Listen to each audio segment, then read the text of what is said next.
মুহূর্তে আমার হাতে কোনো ইউনিভার্সিটি নেই, আমি কোথাও চান্সও পাই নাই, আমার হাতে শুধুমাত্র বুয়েটের রিটেনের রেজাল্টটা বাকি।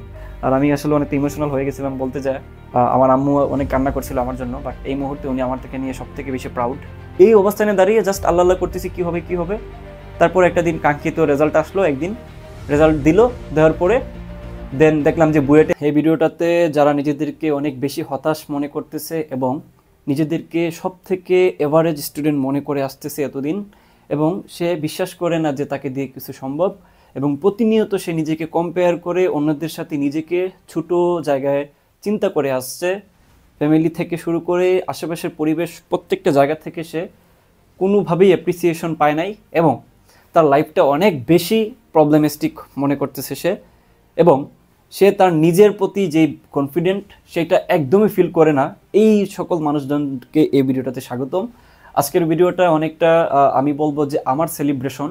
আমার ইউটিউবের 10,000 সাবস্ক্রাইবার পূরণ হওয়ার উপলক্ষে আমি ভাবছি যে তোমাদেরকে একটা ভালো সেলিব্রেশন তোমাদেরকে নিয়ে করব। হ্যাঁ, যেই সেলিব্রেশনে আমি আমার নিজের সেকেন্ড টাইমের কাহিনী বলবো, এবং আমি নিজে তোমাদের দলে, আমি নিজে একজন অ্যাভারেজ স্টুডেন্ট, আমি নিজেকে অনেক বেশি তোমাদের মতো করেই চিন্তা করতাম, এবং এই মুহূর্তে আমি আমার যেই জায়গাটাতে এই অবস্থানে আসি, এইটা কিভাবে আমি আসলে আমার সেই অবস্থান থেকে এই অবস্থানে আসছি সেইটা সম্পূর্ণ জানি আমি তোমাদেরকে বলবো। সো ধৈর্য ধরে পুরো ভিডিওটাতে থাকো। আশা করি এই ভিডিওটা তোমাকে ডেফিনেটলি কিছুটা হইলেও পজিটিভিটি ফিল করাতে শেখাবে, এবং তুমি তোমার লাইফটার যেই টার্নিং পয়েন্ট সেটা হয়তো বা কোনো একটা জায়গায় যায় পাইতে পারো। আগে বলে দিচ্ছি যে আমি কোনো মোটিভেশনাল স্পিকার না, আমি জাস্ট তোমাদেরকে নিয়ে সেলিব্রেট করতে চাচ্ছি গল্পের মাধ্যমে আমার সেকেন্ড টাইমের জার্নি নিয়ে। আমি টু বি অনেস্ট থাকার চেষ্টা করব, এবং আমার যে কাহিনীগুলো আমার সাথে ঘটছে আমি ছোট্ট করে তোমাদেরকে সেটা শেয়ার করার চেষ্টা করব। ওকে, লেটস স্টার্ট। শুরু করে একদম অ্যাডমিশন সময়টুকু থেকে। হ্যাঁ, যেহেতু এটা লম্বা কাহিনী হয়ে যাবে একদম শুরু থেকে বলতে গেলে, তো অ্যাডমিশন থেকে শুরু করি। সো আমি সবার মতোই তোমাদের যারা টাউনের দিকে আসছো, বিশেষ করে শহরের দিকে, ভালো একটা কলেজে পড়ার উদ্দেশ্যে, যে ইন্টারমিডিয়েটে ভালো কলেজে পড়বা, দেন ভালো একটা জায়গায় তোমরা যাবা, সেই চিন্তা আমার মাথায়ও আমি নিয়ে আমি ইন্টারমিডিয়েটে ভর্তি হই সিলেট সরকারি কলেজে, এবং আমার সাথে আমার কিছু ফ্রেন্ডও একসাথে উঠি একটা মেসে। হ্যাঁ, আমার যেই স্কুলটা ছিল সেই স্কুলের যে ফার্স্ট বয় এবং যে অনেক বেশি ব্রিলিয়েন্ট বলা যায়, এরকম কয়েকজনকে নিয়ে উঠছি একটা মেসে। দেন সে এমসি কলেজে ভর্তি হলো, আমি ভর্তি হলাম সরকারি কলেজে। তো আমি হচ্ছে এভারেজ টাইপের স্টুডেন্ট, কারণ তোমরা হয়তো বা জানো আমার ফার্স্ট যে ভিডিওটা ছিল ওইটাতে বলছি যে আমি মূলত তোমার ঠিক এসএসসি পরীক্ষার 6 মাস আগে আমি একদম ক্লাস 6 থেকে ক্লাস 8 পর্যন্ত ম্যাথের বেসিকগুলা শেখা শুরু করছি। আমি কিন্তু তখন পর্যন্ত অ্যাকচুয়াল যেই বেসিক থাকা লাগে একদম বলতে গেলে 6 থেকে 8 পর্যন্ত কোনো বেসিক আমার মধ্যে ছিল না। তো বাট একটা ব্যাপার ছিল যে আমার ভিতরে একটা এনার্জি ফিল করতাম, বিশেষ করে সায়েন্সের ব্যাপার নিয়ে। হ্যাঁ, সায়েন্সের প্রতি আগ্রহ ছিল, কোনো একটা জিনিস জানার আগ্রহ ছিল, এবং একটা ভিতরে একটা কি বলবো মানে শুরু করার বা কোনো একটা জিনিস অ্যাচিভ করার একটা মন মানসিকতা, একটা পিপাসা ছিল। যখন আমার কোনো ফ্রেন্ড ভালো কিছু করতো, কলেজে দেখে আসছি, স্কুলে দেখে আসছি, তাদেরকে দেখে আসলে সবসময় আমার মনে হতো যে হোয়াই নট মি, আমি কেন নয়। বাট অ্যাকচুয়ালি আমি ওগুলাতে কোনোটাতেই ভালো করে নাই, আজ পর্যন্ত করতে পারি নাই, হোয়াট এভার। সো কলেজে ওঠার পরে অ্যাকচুয়ালি আমি যেটা প্রথমে ফিল করি, মানে ফার্স্ট অফ অল যেটা ফিল করি যে আমার বেসিক প্রচণ্ড দুর্বল। আমি অন্যরা যে জিনিসটা খুব দ্রুত বুঝে যায় সেই জিনিসটা আমি আসলে ততটা দ্রুত বুঝতে পারি না।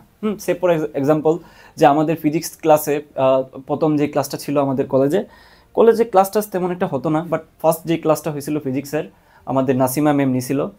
তো ওই ম্যামে হচ্ছে আমাদেরকে ভেক্টর চ্যাপ্টারটা পড়াইতেছিলেন। তো ভেক্টরের উনি মূলত ভেক্টর ক্যালকুলাস দেখাচ্ছিলেন।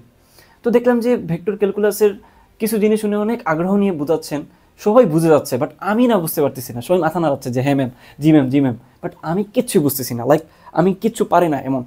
তো আমি আসলে ওই যে ক্রিটিক্যাল থিঙ্কিং করা শুরু করলাম যে আসলে আমার কি মেধা কম, আমি তো আসলেই বেসিক দুর্বল ছিল আমার। আমি তো ওই ক্লাস 9-এ উঠে 10-এর শেষের দিকে আর কি, অর্থাৎ এসএসসি পরীক্ষার 6 মাস আগে থেকে আমি মূলত বেসিক শেখা শুরু করি, একদম আগের বইগুলো কালেক্ট করে আমার ছোটো ভাইকে বলে ওই বইগুলো কালেক্ট করে দেন পড়া শুরু করি।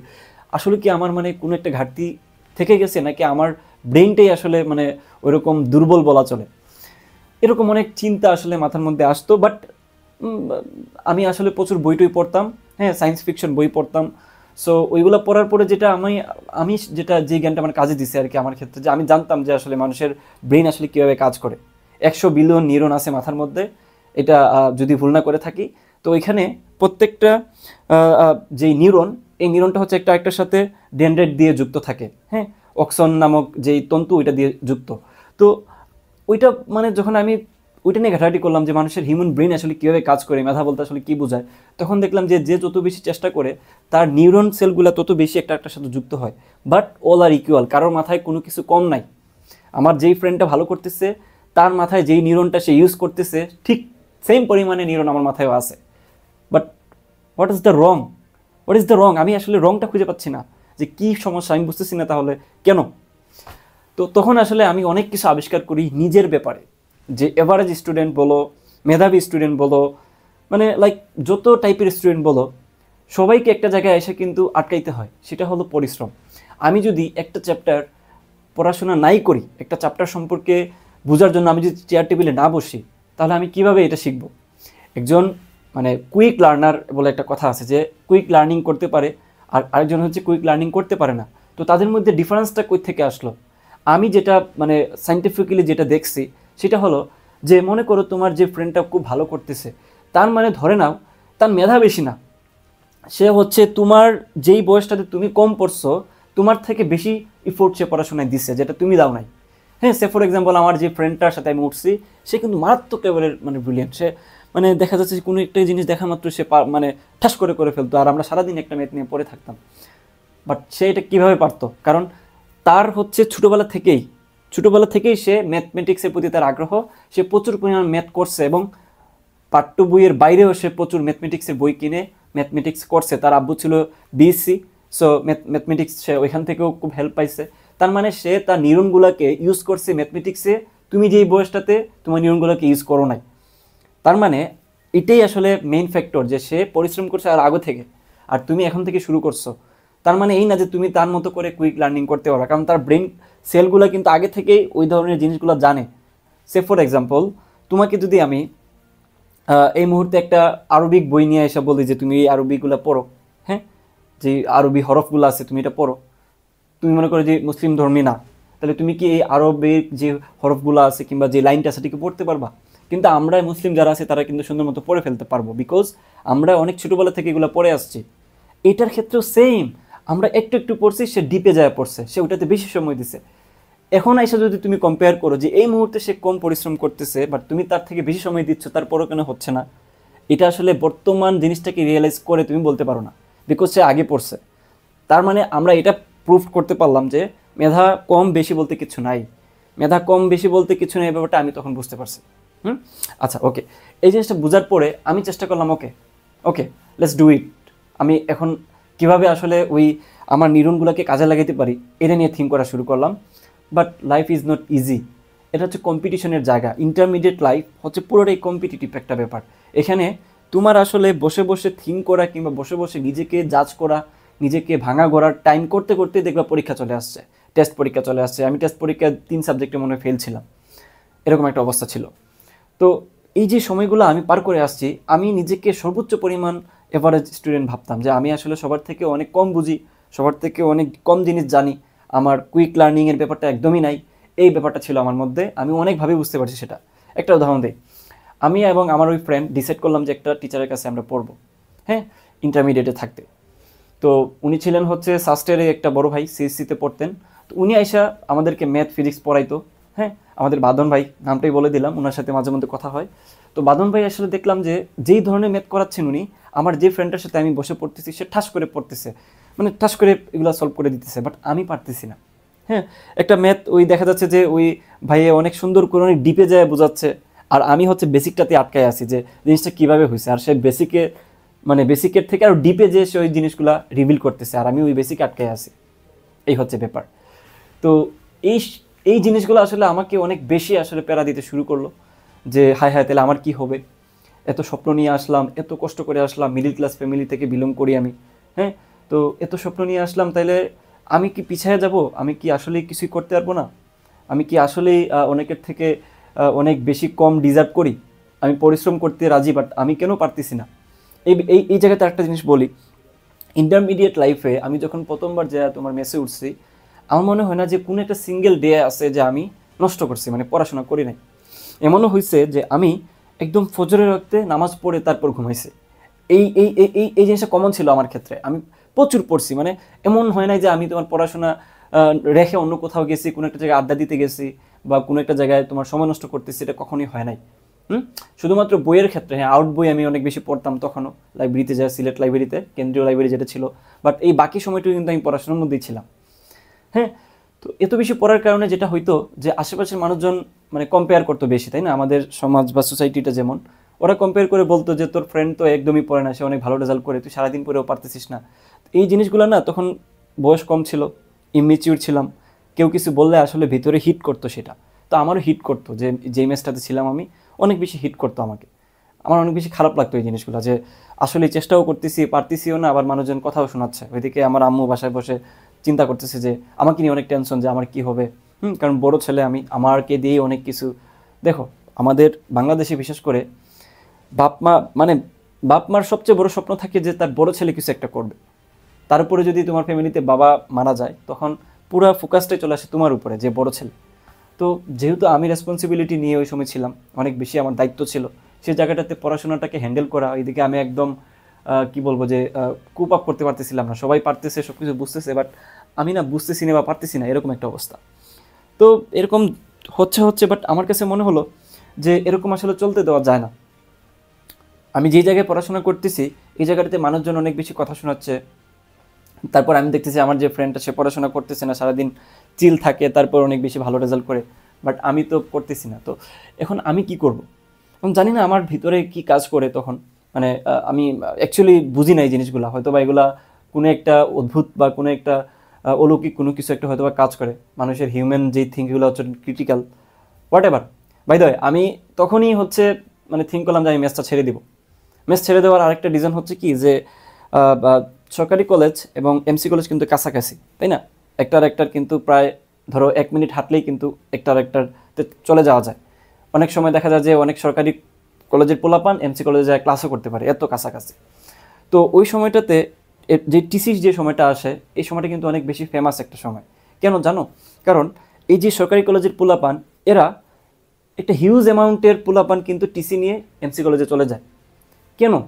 বিকজ অফ তারা দেখা যাচ্ছে যে কোনো একটা ব্লু বার্ডে পড়ছে, অথবা দেখা গেছে যে কোনো একটা স্কুলে পড়ছে যেখানে তারা পাশাপাশি সিরিয়াল ছিল তাদের, তারা এসএসসিতে একজন একজনের পিছনে বসছে। হ্যাঁ, তো ওইখানে কিন্তু ওই দেখাদেখির ব্যাপারটা অনেক বেশি কাজে দেয়, বেশি বেশি এ প্লাস আসার পেছনে এটাই আসলে দায়ী। যে পেছনে যে বসে তার সবাই মেধাবী, ইটস গুড, বাট দেখাদেখির ব্যাপারটা থাকে সবার ভিতরে। তো সবার একটা চিন্তা থাকে, টেন্ডেন্সি থাকে যে আমি আমার আগের যেই পার্সন, আমি তার তার কাছেই যাব, বা সেই যে জায়গায় রুল আছে ওটাতে যাবো। আর এমসি কলেজ তো এখানে ফেমাস। এমসি কলেজের যে পোলাপান, তারা আসলে অনেক মানে ধরেই নেওয়া যায় যে এই আমাদের কি বলা যায়, বিভাগের সবচেয়ে মেধাবী পোলাপান। সরকারি কলেজেও এ প্লাস দাঁড়ি পোলাপানই ভর্তি হইতো, তখন এ প্লাস ছাড়া ভর্তি হইতে পারতো না। হ্যাঁ, সো এই যে সময়টুকু দেখা যাচ্ছে হিউজ পরিমাণ সরকারি কলেজের পোলাপান এমসি কলেজে যায় ভর্তি হচ্ছে। তো এখন হচ্ছে আমার পালা। আমিও কিন্তু এমসি কলেজে ট্রাই করছি, কিন্তু হয় নাই। মানে যখন ভর্তির ডেট ছিল এসএসসির পরে, কারণ আমার মার্কে হয় নাই। তো সবারই একটা স্বপ্ন থাকে, বিশেষ করে আমাদের সিলেটে। হ্যাঁ, সিলেটের দেখবা যে সবার প্রোফাইলে দেওয়া হচ্ছে এমসি কলেজ, আর এমসি কলেজকে সবাই চেনে, সাস্টকেও এতটুকু চেনে না মানুষজন, এত বেশি ফ্লেক্স নাই পোলাপান। তো হোয়াট এভার। তো ওই সময়টাতে আমার কাছে যে এমসি কলেজের যে ড্রেসটা দেখলে আমার অনেক বেশি ফ্যান্টাসি মনে হতো। ওদের ড্রেসটা অনেক দেখার পরে মনে হচ্ছে যে ইস, আমি পড়তে পারতাম। মানে একটা ভাব ছিল যে এমসি কলেজের ড্রেস নিয়ে হাঁটা মানে ইন্টারমিডিয়েটের পোলা, মানে বিরাট কিছু। হ্যাঁ, তো এই জিনিসগুলো আমাকে অনেক পীড়া দিত। তো ওই সময়টা দেখলাম যে সবাই চলে যাচ্ছে, এখন আমি কেন যাব? আমার মেসের পোলাপান সবাই, বলতে আমাদের সিনিয়র যারা ছিল, হ্যাঁ, তো ওনারা বলতেছে যে জাহিদ তুমিও চেষ্টা করো। আমার আগে কিন্তু আমার পিছনে ছিল কিন্তু আমার ওই যে ব্রিলিয়েন্ট ফ্রেন্ডটা, আমরা এসএসসিতে একসাথে ছিলাম, আমার পিছনে ছিল সে। সো সবাই বলতেছে যে তোমার পিছনে তো আমার যে ফ্রেন্ডটা ছিল ওয়া আছে, তো তুমিও চলে যাও, ভালো একটা রেজাল্ট আসবে। বাট আমার ইগোতে লাগলো, আমি জানি না আমার ইগোটা হয়তো একটু বেশি, আমার ইগোতে লাগলো যে আমি কেন যাব? হয় মানুষ টিসি নিয়ে কখন, যখন কোনো একটা জরুরিতে সে অন্য কোনো একটা জায়গায় চলে যায়, দূরে কোথাও চলে যায়, তখন দূর থেকে ক্লাস করতে অসুবিধার জন্য টিসি নেয়। বাট আমি কেন টিসিটা নিব? আমার কাছে এটা কখনোই আসলে মনে হয় নাই যে এটা কোনো সম্মানজনক কিছু। আমার কাছে মনে হয় যে আমি সবসময় মনে হয় এরকমই একটা কথা শুনবো যে আমি এমসি কলেজে গেছি দেখে প্লাস পাইছি, নাইলে হয়তো পাইতাম না। এই জিনিসটা আমি কখনো মাইনে নিতে পারি না, এবং আমার এসএসসির ক্ষেত্রে এরকমটা ছিল। হ্যাঁ, অনেক কিছু, অনেক কাহিনী আছে এগুলো নিয়ে, বাট মাইন্ডসেটটা এরকম ছিল যে আমি কখনো কোনো কিছু নিজে ছোটো হয়ে এরকম কিছু করব না। সো এই একটা রিজন ছিল, এই জন্য আমি চলে আসছি। কয়েকটা রিজনের কারণে হ্যাঁ আমি এখান থেকে চলে আসি, বা ফ্রেন্ডদের সাথে অনেক কিছু হয়েছে, যেটা বললাম যে কাছের মানুষজন সব থেকে বেশি কষ্ট দেয়। তুমি দেখবা যে তোমার অনেক অনেক কাছের ফ্রেন্ড যাকে তুমি সব কিছু ভাবতেছো, সেই তোমাকে মানে কি বলবো যে এমন কিছু একটা করবে যেটা তুমি মানে এক্সপেক্টই করো না তার কাছে। হ্যাঁ, এরকম অনেক কিছু ঘটছে। আর আমি অনেক ইমোশনাল পাবলিক, আমি আসলে ইমোশন কন্ট্রোল করতে পারতাম না, ইভেন এখনও করতে পারি না। তো আমি এখান থেকে চলে আসছি। আসার পরে মাথার মধ্যে একটা জিনিস আমার ঘুরতে থাকলো যে আমাকে এখন এমন একটা কিছু করতে হবে, জাদুর বলে হোক, মিরাকল হোক, আমি যাতে আমার ওই যে মেসে যে ফ্রেন্ডটা আছে ওই ফ্রেন্ডকে টপকে যেতে পারি। তাকে আমি একটা আদর্শ হিসাবে চিন্তা করছি যে মানে একটা একটা হচ্ছে ধরে না যে এই পর্যায়ে সে আছে, তাহলে এই পর্যায়ে আমি গেলে আমি নিজেকে মেধাবী দাবি করব। ওই হিসাবে তাকে আমি ধরে নিছি, একটা পয়েন্ট ধরে নিছি যে সে হচ্ছে এই পয়েন্ট, আমি তার জায়গায় গেলে তাহলে আমি নিজেকে মেধাবী ভাববো, আদারওয়াইজ ভাববো না। এরকম একটা ব্যাপার ছিল। এই হচ্ছে আমার নতুন কাহিনী শুরু। আমি আসলাম সম্পূর্ণ একটা অচেনা মেস, যেই মেসটাতে আসলে আমার পরিচিত কেউই নাই, আমি একা। তো একা উঠলাম একটা মেসে, সব কিছু গাট্টিগুল করে চলে আসলাম। আসার পর এটা হচ্ছে আম্বরখানায় ছিলাম। আম্বরখানা ওইখানে ওই জায়গাটার নাম ভুলে গেছি, 4তলায় আমি উঠছিলাম আর কি। তো 4তলার ওইখানে ওঠার পরে প্রথম দিনই আমি পড়া শুরু করছি। ওইখানে একটা বারান্দা ছিল, মানে তোমার অনেকটা এরকম ছিল আর কি, যে তোমার প্লটের মতো করা, এক প্লটের মধ্যে আমরা মেসের মতো করে নিছি, আর সামনে হচ্ছে একটা বারান্দা, আশেপাশে সব হচ্ছে বিল্ডিং। হ্যাঁ, তো উঠছি। ওঠার পরে ওইখানে সারাদিন পড়াশোনা, মানে এমনটা হইতো যে আমি বেশিরভাগ সময় ওই বারান্দাতেই থাকতাম, যেহেতু কলেজে তেমন একটা যাওয়া লাগতো না, বেশিরভাগ সময় কিন্তু আমি বারান্দাতেই থাকতাম। হ্যাঁ, তো বারান্দাতে আমি একটা চেয়ার টেবিলে তোমার সারাক্ষণই বসে থাকতাম, মানে প্রচুর কি বলা যায়, ওই জায়গায় ডিপ্রেশন হোক যাই হোক আমি প্রচুর সময় ওইখানেই কাটাইতাম। রুমে আমি আসতামই না, এরকম একটা অবস্থা ছিল। হ্যাঁ, ওইখানে আমার একটা টেবিল ছিল, টেবিলের মধ্যে সব জায়গায় লেখা বুয়েট, ডাবি, সাস্ট, সিএসসি, সাস্ট, অমুক ইঞ্জিনিয়ারিং, তমুক ইঞ্জিনিয়ারিং, সব জায়গায় টপ করতেছি এরকম লেখা থাকতো, যে বুয়েট বিশেষ করে লেখা থাকতো, বুয়েট বুয়েট বুয়েটে পড়বো। তো বিশাল একটা স্বপ্ন সামনে।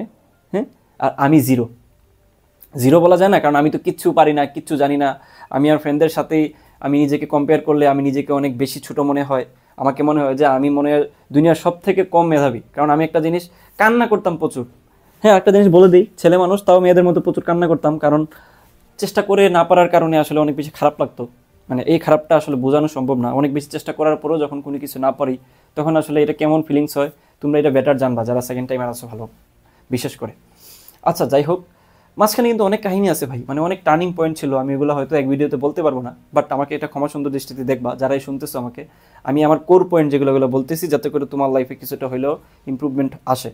আচ্ছা, তো আমি ওই জায়গাতে পড়াশোনা করতেছি, ওখানে একটা কাহিনী আছে, এটা না বললেই হবে না। আমি অনেক জায়গায় বলার চেষ্টা করছি, কেন জানি বলতে পারি নাই। তো ওই যেই জায়গাতে ছিলাম, বললাম না আরও অনেক তোমার বিল্ডিং আছে ওইখানে, তাই না? তো ওইখানে আমি যে সারাদিন পড়তাম, অপোজিটে ছিল নার্সিংয়ে পড়া অনেক মানে মানুষজন, মানে একটা বিল্ডিংয়ে ছিল যেখানে 4তলায় নার্সিংয়ের মেয়েরা থাকতো। হ্যাঁ, তো আমি একটা সময় যায় প্রায় 1.5 মাস পরে দেখলাম যে আমাকে ডিস্টার্ব করতেছে কিছু মেয়েরা। হ্যাঁ, মানে ডিস্টার্ব বলতে সারাক্ষণ পড়তেছি না, তো দেখা যাচ্ছে যে ওরা ওই একটা পেজের মধ্যে লিখে দিচ্ছে, আপনি সারাদিন পড়েন কেন, আপনি কি আতেল, হ্যানতেন, এগুলো লিখে টিকে ওই যে তোমার ইয়া আছে না, ওই যে তোমার কি বলে জানালার যে তোমার আয়নাটা আছে, আয়নাটার মধ্যে বের করে রেখে দিত। হ্যাঁ, যে আপনি সারাদিন পড়েন কেন, আপনি আপনার কি সমস্যা, এরকম দিত। তো ওইগুলো আমি হঠাৎ করে লক্ষ্য করলাম। আর এবং বুঝো তো ভাই, ইন্টারমিডিয়েট লাইফ, একটা মেয়ে তোমাকে এরকম করতেছে, ভিতরে লাড্ডু ফুটবে না এমন তো কিছু না, এটা হয়, এটা অস্বীকার করার কিছু নাই। হ্যাঁ, তো তখন আমার কাছে মানে মানে একটা ভালো লাগা ফিল হতো, মানে শুরু হইতেছিল তখন, যে আচ্ছা, মানে কখনোই কোনো মেয়ের দিকে ওইভাবে তাকাই নাই বা এরকম কিছু হয় নাই, ওকে একটা মেয়ে আমাকে লিখে দিচ্ছে, ইটস গুড। আমি পাত্তা দিই নাই, ওকে পড়লাম। তো পরের দিন আবার আমি চেষ্টা করতেছি বাইরে যা ওই দিকে তাকানো, যে ছেলে মানুষ ভাই, স্বাভাবিক মেয়েদেরকে আকর্ষণ করার ব্যাপারটা তো থাকেই। তো আমি যা আরও বেশি বেশি সময় ওইখানে কাটাচ্ছি, দেখি ওই মেয়েটা বের হয় কিনা, দেখি অন্য কিছু লিখে কিনা। তো আমিও আবার একটা পেজের মধ্যে লিখে দিলাম যে আমি পড়লে আপনাদের সমস্যা কি। হ্যাঁ, না দিলেই হইতো, বাট ওই যে বুঝো না কেন দিছি, তো বুঝতে পারতেছো। তো দিয়ে ওইখান থেকে আবার রিপ্লাই আসতেছে ওইখানে টাঙানো। হ্যাঁ, টাঙানো যে রিপ্লাই, এরকম রিপ্লাই মেসেজের মতো রিপ্লাই হচ্ছে, সে ওইভাবে একটা রিপ্লাই দিচ্ছে, আমি একটা রিপ্লাই দিচ্ছি, এভাবে করে করে কয়েকদিন এরকম করতে করতে করতে করতে 4তলা ছিল, তো চারতলা গ্রিলের বাইরে আসলে এটা আমি টাঙায় রাখতাম, সে টাঙায় রাখতো, এরকম করে করে ছিল এই ব্যাপারটা। তো একটা সময় হচ্ছে সে দেখি যে তার নাম্বারটা টাঙায় দিচ্ছে, এখানে তার নাম্বারটা দিয়ে দিচ্ছে। ডেফিনেটলি বোঝা যায় যে অনেক পাকা মানুষজন। হ্যাঁ, নাইলে একটা নতুন অবস্থায় একটা ছেলেকে এইভাবে নাম্বার অফার করতেছে, মানে তুমি আসলে জানো বিষয়টা যে ব্যাপারটা কি। তো আমিও বাচ্চা ছিলাম, ইমেচিউর ছিলাম, ওইখান থেকে নাম্বারটা ফোনে নিলাম। নেওয়ার পরে শুরু তখন অন্য কাহিনী, হুদাই আমি মেসেজ করতেছি, সেও মেসেজ করতেছে, হ্যান ত্যান অনেক কাহিনী হয়েছে মাঝখানে। মানে সময় নষ্ট হওয়া যেটাকে বলে, আমি অনেকটা ডিস্ট্রাক্টেড হয়ে গেছি। আমার যেহেতু স্বপ্ন, বুয়েটে পড়া, হ্যান ত্যান সব কিছু মাথা থেকে চলে গেছে। সারাক্ষণ শুধু চেটিং, সারাক্ষণ শুধু ওইটা নিয়ে চিন্তা করা, লাড্ডু ফুটতেছিল ভিতরে, হ্যান ত্যান। মানে হোয়াট এভার, সে অনেকটা কি বলবো যে বোঝা যায় সে পাক্কা খেলোয়াড়, অনেক ছেলেদের সাথে এগুলো করছে। বাট আমি তো তখন বাচ্চা ছেলে ছিলাম, আমার কাছে মনে হয়েছে যে ওয়াও আমাকে পাত্তা দিচ্ছে, আর আমি তো পাত্তা পাচ্ছিলাম না তখন। যারাই আমাকে পাত্তা দিচ্ছে তার মানে কি, আই থিঙ্ক বুঝতে পারতেছো, পাত্তা যারা দিচ্ছে তাদেরকেই আসলে মনে হয় যে ইয়েস, তাদেরকে আসলে একটু স্পেশালভাবে দেখার ব্যাপারটা চলে আসে। তো ওকে, এরকম করে করে এটা একটা বলার কারণ আছে, কারণ তোমরা অনেকেই এই ধরনের জিনিসে আসছো আমি জানি। বাট আমি একটা ভালো একটা মানে বেরিয়ারের মধ্যে পড়ে গেলাম ওই ম্যাচটাতে ওঠার পরে। দেখি যে আমি তার সাথে জড়াইয়া যাচ্ছি, তার সাথে আমার অনেক কিছু হয়ে যেতে পারে, এরকম একটা অবস্থা। হ্যাঁ, তো এই এমন একটা অবস্থায় আমি আসলে প্রচুর মাইন্ড গেমিং করতেছিলাম, যে নিজের সাথে বুঝতেছিলাম যে আমি কি করতেছি, আমার ডিস্ট্রাকশন হয়ে যাচ্ছে। আমি যেই লাইনে ছিলাম, আমি যেটা নিয়ে এতদিন চিন্তা করছি ওটা থেকে দূরে চলে যাচ্ছি, আমার লাইফে কি হবে, এরকম জিনিসগুলো আমি লজিক্যালি থিঙ্ক করা শুরু করছি। বিশেষ করে আমার আম্মুর কথা মনে হচ্ছিল যে আমি কি টাকা পয়সা নষ্ট করতেছি কিনা, আমাকে মেসে উনি টাকা দিচ্ছে কিন্তু আমি পড়াশোনা করতেছি না, আমি এইটা করতেছি। এই জিনিসগুলো আমাকে অনেক বেশি পীড়া দিত। হ্যাঁ, তো আমি কি করছি, ওই ম্যাচটাও ছেড়ে দিছি জাস্ট বিকজ অফ এই কারণে, যাতে ওই ধরনের জিনিসগুলো থেকে আমি বের হয়ে আসতে পারি। হ্যাঁ, আমি তার নাম্বারটা ব্লক করে সুন্দর মতো আমি এই ম্যাচটা ছেড়ে আসলাম। ওইটা থেকে আমি বের হওয়ার পরে তারপর গেলাম হচ্ছে তোমার ওই তোমার একটা আত্মীয়ের একটা বাসায় টাকা দিয়েই, ওনারা একটা রুম আমাকে দিয়ে দিছে। হ্যাঁ, একটা দূরাত্মীয় আমার একজন চাচা, উনি আমাকে ওইখানে নিয়ে দিয়ে আসছে। এটা ছিল হচ্ছে তোমার সুবিদ বাজারের ওইদিকে। তো এখানে একটা রুম, মানে পুরাতন টাইপের বাড়ি আমাকে এখানে দিছে, 5,000 টাকা দিতে হবে মাসে, দেন আমি ওখানে থাকবো ফ্যামিলির মতো। ওকে, তো ওইখানে যে আবার শুরু করলাম নতুন করে। হ্যাঁ, নতুন করে আমি পড়াশোনার দিকে ফোকাসড হইলাম। আমি অনেক বেশি চেষ্টা করতেছি। তারপর হঠাৎ করে চলে আসলো হচ্ছে তোমার পরীক্ষার ডেট দিয়ে দিল, আর 15 দিন বাকি। মাঝখানে কিন্তু হিউজ কাহিনী আছে, কিন্তু মাঝখানে আমি এত পরিমাণ পড়াশোনা করছি, এত পরিমাণ ডেডিকেট ছিলাম পড়াশোনায়, দিনরাত পড়তে পড়তে শুকায় গেছিলাম, এরকম হয়ে গেছে। আগের ভিডিও দেখলে বুঝতে পারবে, এরকম হয়ে গেছিলাম। দেন আমার পজিশনটা অনেক আপডেট হয়েছে। হ্যাঁ, আমি অনেক বেশি ইউটিউবের সহায়তা নিচ্ছি। আমি কিন্তু কোনো টিচারের কাছে পড়ি নাই, কোনো অনলাইন টিচারের কাছে আমি পড়ি নাই। আমি জাস্ট বিকজ অফ এত দূর আসছি সেলফ লার্নিং থেকে, আমি কারো কাছে পড়ি নাই, আমি পড়ি নাই। জাস্ট ওই যে একজন ভাই, বাদন ভাই, ওনার কাছে কিছুদিন পরে আমি বাদ দিয়ে দিয়েছিলাম। ওই যে আমার ফ্রেন্ড বেশি পারতো, আমি পারতাম না, আমি বাদ দিয়ে দিছি ভাই, মেসি তো ছেড়ে দিলাম। তারপর নিজে নিজে করে দেন বুঝলাম যে আমি A+ পাওয়ার যোগ্য। A+ পাওয়ার মতো আমার যথেষ্ট এবিলিটি হয়েছে। আর ওইদিকে আমার ফ্রেন্ড যারা ছিল ওদের সাথে আমার সম্পর্ক বিচ্ছিন্ন, বিকজ অফ ওই যে বললাম না, ফ্রেন্ডদের কাছ থেকে যেটা আশা করা যায় ওটা পাওয়া, মানে না পাওয়ার যে বেদনা ইমোশনালি নিয়ে নিয়েছিলাম আমি। হ্যাঁ, আমি মানায় নিতে পারি নাই, আমি তাদের সাথে যোগাযোগ আমি নষ্ট করে দিছি। যাই হোক, তো বাই দ্য ওয়ে, আমি যেইটা বলতে চাইছিলাম, মেইন যে কাহিনী, হঠাৎ করে চলে আসলো করোনা। করোনা আসার পরে 15 দিন আগে, পরীক্ষার 15 দিন আগে, আমাদের এইচএসসি পরীক্ষার 15 দিন আগে করোনা চলে আসলো। গাট্টিগুল করে আবার বাসা চলে গেলাম। বাসা চলে যাওয়া বলতে ওই যেটা বলে তুর বুড়ি খাড়া, খাড়া বুড়ি তুর, যেখান থেকে আসছে ওইখানে চলে গেছে। বিরাট একটা সময়। এই সময়টাতে এখন কী করার, একটা জিনিস বলে দিই, ওই বাসায় আসার পরে, আত্মীয় যে বাসাটা বললাম, এখানে আসার পরে আমি যেই পরিমাণ পড়াশোনা করছি, মানে এত পরিমাণ নিজেকে ভাঙছি, ঘুরছি, এত পরিমাণ চেষ্টা করছি, কুত্তার মতো পড়ছি, অমানসিক পরিশ্রম করছি, অমানবিক পরিশ্রম করছি, যে পরবর্তীতে একটা ঘটনা হয়তো তোমাদের শুনলে সেটা বুঝতে পারো যে আমার কী পরিমাণ ইম্প্রুভমেন্ট হয়েছে। আমি এটা পরে বলতেছি। তো বাসায় আসার পরে আমি হচ্ছে আমার ওই যেই যে ফ্রেন্ডের সাথে আমি ঝামেলা করছি, বাট সে আমার সাথে ঝামেলা করছে, যাই হোক, সে আমাদের বাসা তো একই জায়গায়, তাই না? তার সাথে আমি মিটমাট করে নিছি। কেন করে নিছি কে বলতে পারবা? যারা আমার আগের ভিডিও দেখছো তারা হয়তো বলে দিতে পারবা এটা কেন করছি। হ্যাঁ, তোমরা যারা নতুন তারা শোনো, তার সাথে মিটমাট করার পিছনে কারণ ছিল যে আয় বেটা আয়, তোর সাথে এখন আমি পরীক্ষা দিব, এবার আয়, মেধাবীকে এটা আগে জাজ করবে, এখন আয়। করোনার সময় তখন কিন্তু আমি অ্যাডমিশনের পড়া পড়ছি ভালো মতো। হ্যাঁ, বোর্ডের জন্য ভালো মতো প্রিপারেশন নিয়েছি। মাঝখানে হচ্ছে আমি ইয়াতে ভর্তি হইলাম, উদ্বাসে উইকলিতে আমি সবসময় টপ 100, টপ 200, টপ 500 এগুলোর ভিতরে থাকতাম। এই জিনিসগুলো থেকেই আমার মধ্যে একটা ব্যাপার চলে আসে যে এবার আয় তুই, তোর সাথে আমি এখন ফাইট করবো, দেখি কে কত পায়। কেতাবুদ্দিন স্যার, ইসাক স্যার, গাণিতিক পদার্থবিজ্ঞান, গাণিতিক রসায়ন, বিচিত্রা সব খাইয়া ফেলছে একদম। বুয়েটের বলতে ওই যে রুয়েট কোয়েট চুরে বড় একটা আছে না উদ্বাসের বইটা, ওইটা একদম কয়েকবার করে খাইয়া ফেলছে, লাইক মুখস্থ হয়ে গেছে সব কিছু। ওকে, বড় একটা লম্বা কাহিনী, একটা বড় জার্নির পরে, ছোটো করে যেটা বললাম, বড় জার্নির পরে আমি ভাবা শুরু করলাম যে yes, I am capable to fight my friend, যেটাকে মেধাবী বলা হয়। ওই আখিরি বাচ্চারা আমি বললাম আয় তুই আয় এবার আয়। এটা খুব ছিল তাই না, খুব থাকাটা স্বাভাবিক, খুবই স্বাভাবিক। প্রথমত যেই মেস ছেড়ে আসার বিষয়টা, তারপর অনেক কাহিনী, মেধাবী, অনেক কাহিনী হয়েছে মাঝখানে। মেধাবী মানুষজন পাগল ছাগল থাকে আর কি, পাগলামি করছে প্রচুর। তো আমি তার সাথে এটা মিটমাট করে নিয়ে বললাম যে আয় এবার। তো তার সাথে আমার এরকম ডিল হয়েছে যে সে আমার জন্য 15টা কোয়েশ্চেন বানাবে, আমি তার জন্য 15টা কোয়েশ্চেন বানাবো। হ্যাঁ, বুয়েট স্ট্যান্ডার্ড করে রিটেন, যে যেখান থেকে পারি পরীক্ষা দিব। প্রথম দিনই ম্যাথ পরীক্ষা দিলাম, তার সাথে আমার মার্কসের ডিফারেন্স 50। সে পাইছে 100, আমি পাইছি 150-তে 150। বুঝতে পারছো, প্রতিটা ম্যাথের মান ছিল 10 করে। তো মানে ওই দিনই আসলে জাস্ট কি বলবো যে শকড। মানে আমি নিজেকে অনেক খুশি একটা ভাব চলে আসছে। আমি আম্মুরি যায় দেখাইছি, আমার আপুরি যায় দেখাইছি যে দেখো আমি এরকম ইমপ্রুভ করছি নিজেকে। মানে মনে হয়েছে যে আমি চান্স পেয়ে গেছি। ব্যাপারটা এরকম ছিল যে দেখো ভাই, ওই যে একদম শুরুতে কিছুই না পারা, ওইখান থেকে এসে তার সাথে ম্যাথমেটিক্সে তার সাথে 50 মার্কের ডিফারেন্স, ইটস নট মানে ইজি টু হ্যান্ডেল ইট। আমার ভিতরে এটা ইজিভাবে এটা নেওয়াটা অস্বাভাবিক ছিল। মেধাবী হলে এটা ভালো ছিল, বাট আমি তো এভারেজ ছিলাম। পরে এভাবে করে পরীক্ষা দিলাম, প্রতিদিন তার সাথে আমার মার্কসের ডিফারেন্স 50, 60, 70, কখনোই আমার থেকে বেশি সে মার্ক পায় নাই। বাট একদিন ম্যাথে সে আমার থেকে 5 অথবা 10 মার্ক বেশি পাইছিল মেবি। বাট ওই খাতাগুলো হয়তো এখনই আছে, যে খাতার আমি পরীক্ষা দিছি। এই যে একটা ব্যাপার, তখন আমার ভিতরে একটা অহংকার চলে আসলো। একটা অহংকার আমার ভিতরে চলে আসলো যে ইয়েস, আমি অনেক মেধাবী হয়ে গেছি, আমি সব জায়গায় চান্স পাবো। বুয়েট চুয়েট ইটস মানে আমার জন্য এগুলো কিছুই না। এইখানে হচ্ছে আসল খেলাটা। এইটা সবাই শুনো মনোযোগ দিয়ে। এখানে হচ্ছে আমার লাইফের সবথেকে বড় ট্র্যাজেডি। এই যে ব্যাপারটা হওয়ার পরে, যখন আস্তে আস্তে মানে করোনার পরে আস্তে আস্তে বিভিন্ন বিশ্ববিদ্যালয় সার্কুলার দেওয়া শুরু করলো। হ্যাঁ, দাবি, তারপর রাবি জাবি, হ্যাঁ জিএসটি তখন প্রথম আসছে, সার্কুলার দেওয়া শুরু করলো। আমি পাত্তাই দিই নাই। আমি জাস্ট তোমার দাবিতে অ্যাপ্লাই করছি, বুয়েটে অ্যাপ্লাই করছি, দ্যাটস ইট। চুয়েটে আমি পরীক্ষা বসতে পারবো না, এটা বুঝতে পারছি পরে। ইংলিশে এ প্লাস আসে নাই, তখন আমাদের ইংলিশে এ প্লাস দেখছিল তোমার চুয়েটের ক্ষেত্রে। তো এখন আমি দাবির জন্য এলিজিবল, আর হচ্ছে বুয়েটের জন্য এলিজিবল। তো চুয়েটে অ্যাপ্লিকেশন পড়েছিল বিদায় আমি আগেরগুলো করি নাই, কারণ আমি তো জানতাম না চুয়েটে আমি অ্যাপ্লাই করতে পারবো কিনা। এই জন্য আমি আগেরগুলো করি না। আমি ভাবছি যে আমি ইঞ্জিনিয়ারিং পড়ছি, আমি তো ইঞ্জিনিয়ারিংয়ে চান্স পাবোই, চুয়েটে যে কোনো একটাতে টপ করে ফেলবো, বুয়েটে যদি নাও হয়, বা দাবি তো আসেই।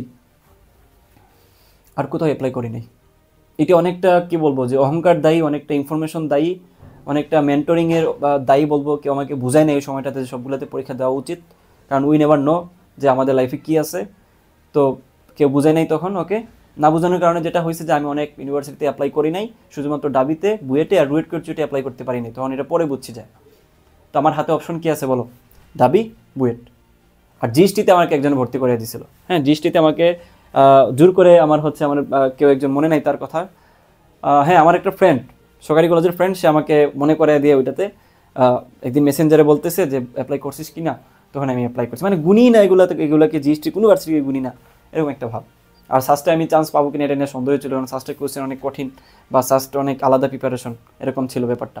আর ইঞ্জিনিয়ারিং হিসেবে আমি সাস্টকে গুনতাম না, এই লেভেলের মানে আখেরি ছিলাম, নিজেকে এই লেভেলের অহংকারী করাই নিয়েছিলাম আর কি। যাই হোক, অহংকার যে পতনের মূল সেটা একটু পরে বুঝতে পারবা। আচ্ছা, তো আমি পরীক্ষার সময় চলে আসলো, বুঝতে পারলাম যে আমি কিছু একটা ভুল করছি। আমি অনেকগুলো ইউনিভার্সিটিতে অ্যাপ্লাই করি নাই, রাবিতে অ্যাপ্লাই করি নাই, দাবিতে অ্যাপ্লাই করছি শুধু। আর জাবি, জিএসটি, তারপর এগুলো কোনো কিছুতেই হচ্ছে, জিএসটি ছাড়া কোনো কিছুতে আমি অ্যাপ্লাই করি নাই। হ্যাঁ, এরকম একটা ভাবছি যে জিএসটির তো 17টা 20টা ইউনিভার্সিটি আছে, কোথাও হোক আর না হোক ওইগুলো তো হবে একটাতে, এগুলোতে পড়বই না। চুয়েট আছে, বুয়েট আছে, কে আটকায় ম্যান। হ্যাঁ, চিল, এরকম একটা ভাব ছিল। হোয়াটসঅ্যাপ ব্রো, চিল, বুয়েট স্ক্র্যাক, এরকম একটা ভাব ছিল। তো তো যাই হোক, হইলো, পরীক্ষার সময় গণায় আসলো। প্রথমেই হচ্ছে পরীক্ষা দিলাম দাবিতে। দাবিতে পরীক্ষা দিলাম। প্রথম পরীক্ষা দেওয়ার পরে পরীক্ষার হল থেকে বের হয়ে পাগল হয়ে গেছি। মানে এত ভালো পরীক্ষা দিছি, শিওর চান্স। শুক্রবার ছিল ওই দিন। আমি পরীক্ষা দিছিলাম ইয়াতে বৈশা, ওই আমার ওইখানে আখালিতে আমার একটা আত্মীয়র বাসা ছিল, আমার একটা আপু আর কি, চাচাতো বোন। হ্যাঁ, ওনার বাসায় উঠছিলাম পরীক্ষার জন্য, ভার্সিটির পিছনে আখালিতে। তো শুক্রবারের দিন পরীক্ষা দিলাম। ব্যাপার ছিল যে আমি যদি ভালো করি পরীক্ষা, তাহলে আমি হচ্ছে আরেকদিন থাকবো, থেকে ঘুরে টুরে চলে যাব। হ্যাঁ, ওকে, নামাজ পড়তে গেছি, ইয়াতে মসজিদে আখালির ওই একটা মসজিদে গেছি নামাজ পড়তে যায়, যখন জুমার নামাজের দ্বিতীয় রাকাতে গেলাম, তখন হঠাৎ করে আমার মাথায় আসলো যে আমি তোমার ওই একটা অপশন থাকে না, যে অপশনাল যেগুলো দাগাবা, যে তুমি ম্যাথ দাগাবা, বায়োলজি দাগাবা নাকি ইংলিশ বাংলা দাগাবা, ওইটাতে কিন্তু বৃত্ত পূরণ করে দিয়ে তারপর নিজেরটা তোমাকে দাগাইতে হয়। তো ওই জিনিসটা আমি তোমার মানে দাগাই নাই, মানে আমি তোমাকে ওখানে পূরণ করে দিয়ে আসি নাই, ওইটা আমার তখন খেয়াল হয়েছে। হ্যাঁ, মানে জানি না এটা এটা অলৌকিক কোনো কিছু কাজ করছে কিনা, বা তখন কেন মনে হইলো না, বা পরীক্ষার হল থেকে বের হওয়ার পরে যদি মনে হইতো তাহলে তো আমি যাইতে পারতাম।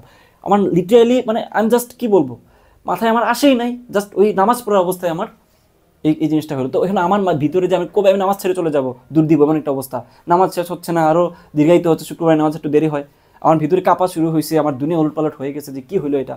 তারপর যেই নামাজটা শেষ হলো আমি সুন্নত রেখে দূর দিছি যায়, ততক্ষণে তো ভাই সাস্টে পরীক্ষা দিছি, তখন মানে সাস্টে আমাদের হল পড়ছিল, সব কিছু তোমার মানে সবাই চলে গেছে। দেন আমি পাগলের মতো তোমার আইআইসিডি বিল্ডিংয়ে একবার যাই, ওই বিল্ডিংয়ে একবার যাই, অফিসে একবার যাই, কিচ্ছু করার নাই, পাগল হয়ে গেছি, পুরা পাগল, মাথা পাগল হয়ে গেছে। তো এত দিনের লালিত স্বপ্ন, ডাবি ডাবি ডাবি, হ্যাঁ, ঢাকা বিশ্ববিদ্যালয়ে এত জীবনের এত স্বপ্ন ছিল ডাবিতে। তো আমি কি আর করব, বাসায় গেলাম, যার পরে আম্মুরে ধইরা, এই জীবনের প্রথম কোনো কিছু, আমি শক্ত মানুষ ভাই, কান্নাকাটি তেমন একটা করি না, আম্মুরে ধইরা, ওকে হ্যাঁ, আম্মুকে ধরে প্রচুর কান্না করছি, প্রচুর, মানে আমি এরকম মানে ওই যে বলে না শব্দ করে বাচ্চাদের মতো কান্না করছি, এমন একটা অবস্থা। হ্যাঁ, তো যাই হোক, করাটার পরে আম্মু বললো যে আচ্ছা ঠিক আছে, সামনে বুয়েটের পরীক্ষাটা ভালো করে দে, জিএসটি পরীক্ষা আছে একটু ভালো করে দে। বাট আমি তো একটা ধাক্কা খাইয়া গেলাম, কিন্তু দেখো এই যে আমার যে তোমার অহংকারের যে ব্যাপারটা চলে আসছে। হ্যাঁ, এই হচ্ছে অবস্থা। যদিও আমার ওই ফ্রেন্ডটাও দাবিতে চান্স পায় নাই। হ্যাঁ, তো আমিও তো একটা কাহিনী হয়ে গেল, আমার মার্ক আসলো 68, দাবিতে 68 মার্ক আসছে।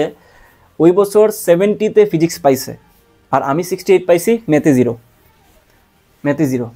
ম্যাথে কি ভাই আমি অ্যাটলিস্ট 5 পাইতাম না? 5 তো পাইতাম। তো বলে বুঝো আমার কাহিনীটা, 68 ম্যাথে জিরো, যে আমি বৃত্তপাঠ করি নাই। সবাই জানলো বিষয়টা, সবাই জানে, তো সবাই হতাশ, সবাই এরকম করতেছে যে কি হলো তোর সাথে। যাই হোক, গেল ওই ওই ওই ওই অপশন তো ওইখানেই চলে গেল, শেষ, এটা বাদ। পরে আসলো হচ্ছে তোমার বুয়েটের কাহিনী। বুয়েটের কাহিনী কি, প্রিলিতে ওরা আসলে ওই যে আমাদের তো পরীক্ষা হয় নাই, হ্যাঁ, আমাদের প্রিলিতে টিকার জন্য, মানে প্রিলি বলতে আমাদেরকে প্রাথমিক বাছাই করার জন্য ফিজিক্স কেমিস্ট্রি ম্যাথে 270 লাগবে প্রত্যেকটাতে। এখন এই জিনিসটা আমার আছে কিনা আমি জানি না, কারণ আমি এসএসসিতে আসলে আমি আসলে সায়েন্সের সাবজেক্টগুলোতে বেশি তোমার জোর দিছিলাম, বাকিগুলোতে আমি জোর দিই নাই। সো যার কারণে আমি ভাবছি যে আমার মার্কস তো এমনি কম, আসলে কি আসবে কিনা। বাট মানে আমার তখন মনে হচ্ছে যে তোমার সৌভাগ্যক্রমে আমার প্রত্যেকটাতেই আসলে 90+ ছিল, সব কিছু মিলে আমার 270 মার্ক আসছে ফিজিক্স কেমিস্ট্রি ম্যাথ মিলায়। ওকে, জানে প্রাণ ফিরে আসলো, মানে দেহে প্রাণ ফিরে আসলে এমন একটা অবস্থা যে আচ্ছা বুয়েটে আমি এবার ক্র্যাক করব। হ্যাঁ, তো টিকার পরে হচ্ছে তোমার বুয়েটের প্রিলি দিতে গেলাম ঢাকায় যাওয়ার পরে প্রিলি যেদিন দেই, শুনো ভাই অনেক কাহিনী, কি কোনটা হয়ে কোনটা বলবো। প্রিলি পরীক্ষা দেওয়ার সময় আমি যাই উঠছি তোমার সায়দাবাদে, ওই দিন অবরোধ ছিল। হ্যাঁ, তো সায়দাবাদে যাই উঠছি, আমাদের শিফট করে পরীক্ষা, আমার শিফট ছিল হচ্ছে একদম বিকালের শিফট, সবচেয়ে কঠিন পরীক্ষা যেই শিফটে হয়েছিল আমাদের সময় হচ্ছে বুয়েট প্রিলি শুরু করছে প্রথম। সায়দাবাদ যাই উঠছি, আমার একটা ফ্রেন্ডের ওইখানে যাওয়ার কথা ছিল, আমি হচ্ছে আচ্ছা যেটা আমি ভুল করতেছি, প্রিলি পরীক্ষা আমি আমার একটা ফ্রেন্ডের ওখানে বসে দিয়েছি। হ্যাঁ, প্রিলি পরীক্ষা দিয়েছি, আমার হচ্ছে আমার স্কুল ফ্রেন্ড একটার বাসায় বসে, ওই বিএফ শাইন কলেজে পড়তো, ওইখানে দিছি। তো প্রিলি পরীক্ষাতে টিকছে আমি, ওকে। দেন আমি রিটেন পরীক্ষা দিতে আসছি, হ্যাঁ রিটেন পরীক্ষা দিতে আসছি। তো রিটেন পরীক্ষা যেই সময় দিতে আসছি, ওই সময় কিন্তু অবরোধ ছিল, কোনো একটা কারণে, কি একটা অবরোধ ছিল, তোমার বাস চলে না। তো কোনো মতে হচ্ছে আমি তোমার খুব টাকা বেশি দিয়ে ঢাকা গেলাম, একটা বাসে কোনো মতে চড়ে। তো ঢাকা যাওয়ার পরে নামাই দিয়েছি সায়দাবাদে, গাড়ি আর চলে না, মোটর সাইকেল নেই, কিচ্ছু নাই, কী করবো। পরের দিন আমাদের হচ্ছে রিটেন পরীক্ষা। এখন আমি যাই আমার ফ্রেন্ডকে কল দিলাম যে কী করবো, ওই বলে একটা হোটেলে উঠে যা। ওইখানে একটা মেবি একটা আল মুবারাকানা কি একটা হোটেল ছিল, ওটাতে যাই উঠলাম 300 টাকা দিয়ে। আমি জীবনে কোথাও উঠি না, এই প্রথম ঢাকায় আসছি, মানে একা আর কি। ওই সময় তো আমার ফ্রেন্ড আমার রিসিভ করছে, ওইখানে ছিলাম, বাট এই প্রথম আমি কোনো একটা হোটেলে উঠতেছি। তো আমি জানি না হোটেল কেমন হয়, কত টাকা দেওয়া লাগে। সায়দাবাদের ওইখানে একটা হোটেলে উঠছি, তো আমি জানতাম না সায়দাবাদের হোটেলগুলা দুনিয়ার 20টি হোটেলগুলোর মধ্যে একটা। 300 টাকা দিয়ে উঠছি, রুমের মধ্যে তোমার লাইট বলতে নাই, একটা নিবি ওই যে তোমার বাপদাদার মামদাদার আমলের যে ছোটো ছোটো বাতি ছিল না, ওই যে নিয়ন বাতির মতো একদম তোমার হারিকেন জ্বালানোর পরে যে আলোটা দেয়, এরকম আলো। অবস্থা খুবই খারাপ, কিছু দেখা যায় না রুমের মধ্যে। আমার ফোনে নাই চার্জ, চার্জারও আনি নাই, ফোনে নাই চার্জ। তারপর হচ্ছে আমি তো ভাবছি আমার ফ্রেন্ডের ওইখানে উঠবো, ওর ওইখানে আইফোনের চার্জার ছিল, হ্যাঁ। সো আমি ইচ্ছা করি ফোনের চার্জার নিয়ে আসি নাই, ফোনে নাই চার্জ। তারপর ওইদিকে যেই কাহিনী যে কিছুক্ষণ পর পর আইসা আমার ওই ইয়াতে দরজাতে এরকম এরকম নক করে। কারা নক করে বলো তো? হিজরা নক করে আসে, বলে কিছু লাগবে। আমি জানি না হিজা কিনা, চেহারা হিজাদের মতো, বলে কিছু লাগবে, লিপস্টিক দেওয়া কিছু মানুষ বলে কিছু লাগবে। আমি বললাম মানে হোয়াট দ্য ফিশ, আমি এখন কী করবো? ওইদিকে আমার হাতে হচ্ছে তোমার কেতাব স্যারের বই বের করে আমি জাস্ট ম্যাথগুলো দেখতেছি, মুখস্থ টাইপের জিনিসগুলো দেখতেছি। অন্ধকারের মধ্যে কিচ্ছু নাই, গোসল করবো কীভাবে, এই বাতির মধ্যে থাকবো, খাবার দাবার কীভাবে খাবো, হ্যাঁ। মানে এরকম একটা ব্যাপার স্যাপার ছিল। একদিন আগেই চলে গেছিলাম, শনিবারের পরীক্ষা, শনিবারের পরীক্ষা বৃহস্পতিবার রাতে গেছি। তো শুক্রবারে ছিলাম ওইখানে, ওইখানে একটা মসজিদে নামাজও পড়ছি। আশেপাশে কোনো হোটেল মোটেল কিছু পাই না খুঁজা, কলমও কেনার জায়গা নাই, লাইব্রেরি টাইব্রেরি সব বন্ধ, হ্যাঁ। তো পরীক্ষা দিতে গেলাম, রিটেন পরীক্ষার দিন যায় আমার দেখি যে আমি তো কলম কিনি নাই, যে গেছে হচ্ছে তোমার পলাশিতে, হ্যাঁ। এখানে কিন্তু কলম পাওয়া যায় না, আশেপাশে দোকান নাই, স্টেশনারি আমি চিনিও না কোনো কিছু। গেলাম কোন মতে যায়, পলাশিতে যায় হচ্ছে তোমার কলম নিয়ে আসতে হবে। তো আমি আসলাম অনেক কষ্ট করে, পলাশিতে এসে অনেকগুলো কলম কিনতাম। পরীক্ষা ঠিক তোমার 40 মিনিট আগে আমি যাই কলম কিনতে গেছি, জ্যাম, তারপর যাইতে পারবো কিনা, অনেক ধরনের কাহিনি। ইউআরপি যে বিল্ডিংটা আছে ওই বিল্ডিংয়ে আমার সিট পড়ছে। পরীক্ষায় বসার পরে যাই দেখতেছি, ওয়াও সব কিছু পারি। টিচারগুলা, বুয়েটের টিচারদেরকে দেখতেছি আর ভাবতেছি যে সারা জীবন স্বপ্ন দেখছি এই টিচারদের সামনে পড়াশোনা করব, ইঞ্জিনিয়ারিং পড়বো, জাস্ট দেখতেছিলাম, অবাক হচ্ছিলাম, হ্যাঁ। ইআরপি বিল্ডিংয়ে আমাদের পড়ছিল হচ্ছে ল্যাবে, সায়েন্স বলতে ওই যে তোমার ক্যাড ল্যাবে মেবি আমাদের সিট পড়ছিল। ওইখানে কম্পিউটার ছিল, কম্পিউটার সরাই আমাদেরকে বসতে দিছে।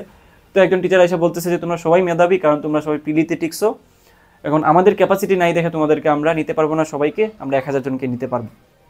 কথাগুলো অনেক ভালো লাগছে, পরীক্ষা দিলাম, যতটুকু পারছি। বাসায় এসে বলছি যে সব বাদ, চান্স হবে আমার, মানে আমার বুয়েটে চান্স হবে, বুয়েটিয়ান হয়ে গেছে, এমন একটা অবস্থা, হ্যাঁ। আমি ভাবলাম যে ওকে, আল্লাহ তাআলা এমন মনে হয় আমার দিকে মুখ ফিরে তাকাইছেন। আমি এত কিছুতে আমি হচ্ছে ফেলিওর হইলাম, এত কষাঘাত আমার সহ্য করা লাগছে। হয়তো আমার আম্মুর দোয়া হয়তো শুনছেন আল্লাহ তাআলা, হ্যাঁ। আমি হয়তো বুয়েটে টিকেই যাবো, আমি পরীক্ষাও ভালো দিছি। এখন সব কিছু বাদ দিয়ে আসলাম, ওকে। এখন হচ্ছে জিএসটি পরীক্ষা ছিল। আমি ঠিক মনে করতে পারতেছি না জিএসটি পরীক্ষা আগে ছিল নাকি পরে ছিল, বাট জিএসটি পরীক্ষার কাহিনীটা বলি।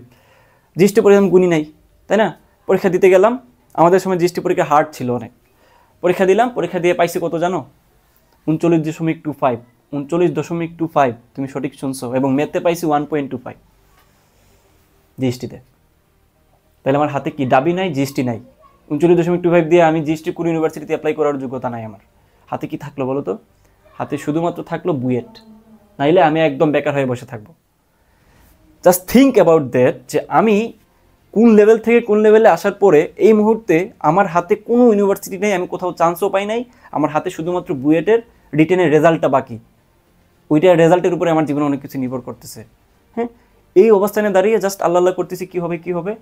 তারপর একটা দিন কাঙ্ক্ষিত রেজাল্ট আসলো, একদিন রেজাল্ট দেওয়ার পরে দেন দেখলাম যে বুয়েটে আমার সিরিয়ালই নাই, রিটেনে আমার কোনো সিরিয়ালই নাই, এমন একটা অবস্থা। জাস্ট থিঙ্ক করো, কী করবো? আমি জাস্ট শকড। আমি আমি মুখ দেখাইতে পারি না, বের হই না। আমার অনেক ফ্রেন্ড যারা আছে সবাই গেট টুগেদার করতেছে, টিচাররা তাদেরকে অ্যাপ্রিসিয়েশন দিচ্ছে, ফেসবুকে ওরা একদম ফাটাই ফেলতেছে। আমার ওই ফ্রেন্ড যেটা বললাম মেধাবী, সে রুয়েটে চান্স পাইছে, হ্যাঁ। আমি একদম বেকার হয়ে বসে থাকলাম। সেও কিন্তু পিলিতে টিকছিল, কিন্তু রিটেনে হয় নাই, আমারও রিটেনে হয় নাই। ভাগ্যক্রমে সে রুয়েট কোর্চির পরীক্ষা বসতে পারছে, আমি বসতে পারি নাই। বাট সেম ওয়েতে দুজনই ছিলাম, তার থেকে বেশি পরিশ্রম করছি আমি, নিজেকে ভাঙছি করছি। দেন কি হইলো ভাই? দেন সমাজের চোখে আমি একদম জিরো লেভেলের মানুষ, আমার কোনো মেধা নাই, কিছু নাই, আমি একদম বসে রইলাম, আমার কিচ্ছু নাই, এমন একটা অবস্থা। This is our society. আর আমি এমন একটা ফ্যামিলি থেকে বিলং করি, তারা যারা বিশ্ববিদ্যালয়ের নাম পর্যন্ত শুনে নাই। আমাকে এসএসসি পরে বলছিল বাইরে দেশে চলে যাওয়ার জন্য, বড় ছেলে। আমি ওইখানে চ্যালেঞ্জ করে আসছি যে না, আমাকে ইঞ্জিনিয়ারিং পড়বো, আমি অনেক দূরে যাব, আমি পড়াশোনা করব। এই জায়গাটাতে এত পরিশ্রম করার পরে, এত জার্নি করার পরে যাই আমি একদম শূন্য, জিরো হয়ে একদম বসে থাকলাম, চুপ হয়ে, একদম জিরো। বুঝতে পারছো? সো এই মুহূর্তে পড়াশোনা করতেছি শাহজালাল ইউনিভার্সিটিতে, ইন্ডাস্ট্রিয়াল অ্যান্ড প্রোডাকশন ইঞ্জিনিয়ারিং, যেখানে বুয়েটের 6 জন টিচার আছেন আমার সাথে যারা পড়তেছে। তার মধ্যে বাংলাদেশের সেরা কলেজের স্টুডেন্ট আছে, এবং এই সাবজেক্টটা বাংলাদেশে খুবই পপুলার। সাস্টেই প্রথম শুরু করছে আন্ডারগ্রেজ, বুয়েটেরও আগে, এবং প্রায় 7 থেকে 8 জন পিএইচডি হোল্ডার আছেন। এবং সাস্টের সবথেকে বেশি টিচার হচ্ছে আইপিতে, এবং এই আইপিতে এখন প্রায় 29তম ব্যাচ চলতেছে। তার মানে বুঝতে পারতেছো এই ডিপার্টমেন্টের আসলে জৌলস কতটুকু। হ্যাঁ, এবং একটা ব্যাপার আছে এখানে। কয়েকদিন পর হয়তোবা আমাদের 30 বছরের রিইউনিয়ন হবে সাস্টের আইপি ডিপার্টমেন্টের। বড় একটা ব্যাপার স্যাপার হবে, যারা জানো না একটু যদি দেখো বুঝতে পারো যে এখানে আসলে ব্যাপারগুলো কি, সাবজেক্টের ব্যাপার কি। এবং এই এই এই যে ব্যাপারটুকু আমি তোমাদেরকে বলতে চাইতেছি, ডাবিতে আমার চান্স হয় নাই। ডাবি থেকে প্রায় 6 থেকে 7 জন সেকেন্ড টাইম দিয়ে ইন্ডাস্ট্রিয়াল ইঞ্জিনিয়ারিংয়ে, ইন্ডাস্ট্রিয়াল অ্যান্ড প্রোডাকশন ইঞ্জিনিয়ারিংয়ে অনেকে আসছে সেকেন্ড টাইম দিয়ে পড়ার জন্য আমার সাথে। ডাবিতে স্টেট ছেড়ে আসছে অনেকে, লেদার ইঞ্জিনিয়ারিং ছেড়ে আসছে অনেকে, জুলজি ছেড়ে আসছে অনেকে, যেখানে আমি চান্স পাইনি দেখে কান্না করছিলাম। নটরডেমে পড়তে পারি নাই দেখে অনেক বেশি কান্না করছিলাম। নটরডেমের পোলাপান আমার সাথে পড়তেছে। So that's overall. একদম চুপ হয়ে বসেছিলাম ওই জায়গাটা থেকে এখানে আসছি সেকেন্ড টাইম দিয়ে। হ্যাঁ, তো এই হচ্ছে বিষয়। ম্যাথে আমার 1.25 ছিল জিএসটিতে, সাস্টের ম্যাথ। ওইখানে আমার পরবর্তী ছিল 15 মার্ক। সারা বাংলাদেশে মাত্র 4000-এর ছিল তোমার 12.5, ওইখানে আমার ম্যাথে ছিল 15। এই যে একটা কামব্যাক, হ্যাঁ, এবং একটা টপ র্যাঙ্কিং করা সাস্টে, ভালো একটা সাবজেক্টে পড়া, এই ব্যাপারগুলো কীভাবে ঘটছে, কীভাবে হয়েছে না হয়েছে, এই ব্যাপারগুলো অনেক ভিডিওতে বলছি, অন্যগুলোতে দেখে নিও। বাট 10,000 সাবস্ক্রাইবার উপলক্ষে আমার এইটাতে চেষ্টা করছি নিজের কিছু কথাবার্তা বলতে, যাতে করে তোমরা সত্যিকার অর্থেই যারা নিজেকে ছোটো ভাবতেছো তারা এই জিনিসগুলো শুনে বুঝে অথবা একটু হইলেও পজিটিভিটি তোমাদের ভিতরে গেইন হবে। জানি না কতটুকু বলতে পারছি, কোনো ভুল টুল হইলে আমি আশা করি এটা ক্ষমা সুন্দর দৃষ্টিতে দেখবা, যেহেতু আমি প্রফেশনাল কোনো স্পিকার না। হ্যাঁ, অ্যান্ড অনেক ভুল ত্রুটি হইতে পারে, আই নো দ্যাট, বাট ভালোটুকু নিবা, যতটুকু বোঝানোর চেষ্টা করছি ততটুকু নিবা। আর আমি আসলে অনেক ইমোশনাল হয়ে গেছিলাম বলতে যায়, কারণ স্বাভাবিক, মানে সেকেন্ড টাইম হচ্ছে একটা বড় সড়ো একটা তোমার ব্যাপার। আমার আম্মু অনেক কান্না করছিল আমার জন্য, বাট এই মুহূর্তে উনি আমার থেকে নিয়ে সবথেকে বেশি প্রাউড। মানে আমার নিজের চোখে দেখতেছি যে আমার আম্মা আমাকে নিয়ে প্রাউড করতেছে। উনি অনেক বেশি স্যাটিসফাইড, আমার থেকেও বেশি স্যাটিসফাইড। তো একটা ছেলে বেঁচে থাকা অবস্থায় তার বাপ মাকে স্যাটিসফাইড করা কোনো একটা ব্যাপার নিয়ে, হুইচ ওয়াজ মানে different from universe, different feelings from universe. এটার ফিলিংস আসলে কেউ বুঝবে না যতক্ষণ না এটা করতে পারবো। সো সবাই তোমাদের মানে স্বপ্নের জায়গায় পৌঁছে দাও। বিশেষ করে সেকেন্ড টাইমে যারা আছো তারা এরকম মা বাপের হচ্ছে গর্ব হওয়ার চেষ্টা করো, এবং একদিন স্বপ্নের জায়গায় পৌঁছে ফিলিংসটা নেওয়ার চেষ্টা করো যে কেমন ফিলিংস হয় ভিতরে। আল্লাহ হাফিজ।